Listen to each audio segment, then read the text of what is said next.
সময় যত ঘনিয়ে আসছে ততই বিপর্যস্ত হয়ে পড়ছে গাজা। ইসরায়েলি আগ্রাসনে গাজা এখন ধ্বংসের নগরী। কোথাও যেন আর কিছুই বাকি নেই। বিশ্ব মোড়লরা তবুও নিশ্চুপ, চোখ খোলা রেখেও তারা অন্ধ। গাজার বিপর্যয় কিংবা কান্না কিছুই যেন শুনতে পাচ্ছে না জাতিসংঘের মতো বৈশ্বিক সংস্থাগুলো। আরব বিশ্বের কাণ্ডও অবাক করা। গায়ে মুসলিম ট্যাগ লাগানো রাষ্ট্রগুলোও চুপচাপ। শুনশান নীরবতা ভর করেছে রিয়াদ, কায়রো, দুবাইয়ের মতো বড় বড় শহরগুলোতে। ইউক্রেন যুদ্ধ বন্ধ করতে আলোচনা আয়োজনে মরিয়া যে সৌদি যুবরাজ, তিনিও চুপ করে বসে আছেন। গাজা ইস্যুতে মুখ ঢেকে বসে আছেন যুবরাজ। ইসরায়েলের গায়ে ফুলের টোকাটি দিতেও তিনি নারাজ। এখন প্রশ্ন, আরব বিশ্ব কেন এমন আচরণ করে? বিশেষজ্ঞরা বলছে, আমেরিকাকে তুষ্ট করে ক্ষমতার গদি ধরে রাখতেই আরব শেখরা ইসরায়েল তোষণ করে চলছে। তারা কোনোভাবেই ইসরায়েলকে চটাতে চায় না।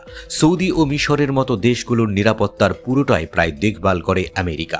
বলা হয়, আমেরিকার সেনা ছাড়া আরব বাদশাহ আর রাজারা অচল, আর সেই কারণেই তারা ইসরায়েলের বিরুদ্ধে নিন্দার বিবৃতি ছাড়া শক্ত কোনো পদক্ষেপ নেয় না। এবার প্রকাশ্যে এসেছে আরেক খবর। জানা গেছে, যুক্তরাষ্ট্র ও বেশ কয়েকটি আরব দেশ মিলে নাকি ইসরায়েল ও ফিলিস্তিনিদের মধ্যে একটি স্বয়ংসম্পূর্ণ শান্তি চুক্তির কাঠামো নিয়ে কাজ করছে, যার মধ্যে ফিলিস্তিন রাষ্ট্র গঠনের বাস্তবসম্মত সময়সীমা অন্তর্ভুক্ত থাকবে। বিভিন্ন গণমাধ্যমের খবরে বলা হয়েছে, আগামী কয়েক সপ্তাহের মধ্যে এই ঘোষণা আসতে পারে। এই দীর্ঘমেয়াদী শান্তি চুক্তির অত্যন্ত গুরুত্বপূর্ণ একটি অংশ হবে ইসরায়েল ও হামাসের যুদ্ধবিরতি। মার্কিন ও আরব কর্মকর্তারা জানান, তারা প্রাথমিকভাবে অন্তত 6 সপ্তাহের যুদ্ধবিরতি চালুর প্রস্তাব নিয়ে কাজ করছেন। এই পরিকল্পনাটি চূড়ান্ত হওয়ার পর তা সর্বসাধারণের কাছে উন্মুক্ত করবে যুক্তরাষ্ট্র।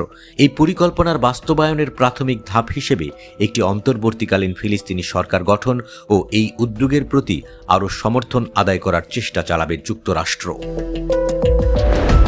তবে ইসরায়েল এই পরিকল্পনা বাস্তবায়নে রাজি হবে কিনা তা নিয়ে ধোঁয়াশা আছে। প্রস্তাবিত পরিকল্পনার এমন কিছু ধাপ রয়েছে যা ইতিমধ্যে ইসরায়েল অস্বীকার করেছে। এই ধরনের কোনো উদ্যোগ ইসরায়েলের বর্তমান কট্টর ডানপন্থী সরকারের অনুমোদন পাবে বলে ভাবছে না বিশ্লেষকরা। প্রস্তাবিত উদ্যোগের মধ্যে আছে অধিকৃত পশ্চিম তীরের অনেক জায়গা ছেড়ে চলে যাওয়া, পূর্ব জেরুজালেমে ফিলিস্তিনি রাজধানী স্থাপন ও পশ্চিম তীর ও গাজার সমন্বিত নিরাপত্তা ব্যবস্থা ও সরকার। সংশ্লিষ্টরা আশা করছেন, নিরাপত্তা নিশ্চয়তা ও সৌদি আরব সহ অন্যান্য দেশের সঙ্গে সম্পর্ক স্বাভাবিক করার আশ্বাস দিয়ে এই চুক্তিতে ইসরায়েলকে রাজি করানো যেতে পারে। মার্কিন সরকার এর আগেও বিভিন্ন সময় এই অঞ্চলের সংঘাতের স্থায়ী সমাধান হিসেবে দ্বিরাষ্ট্র মডেলের কথা উল্লেখ করেছে।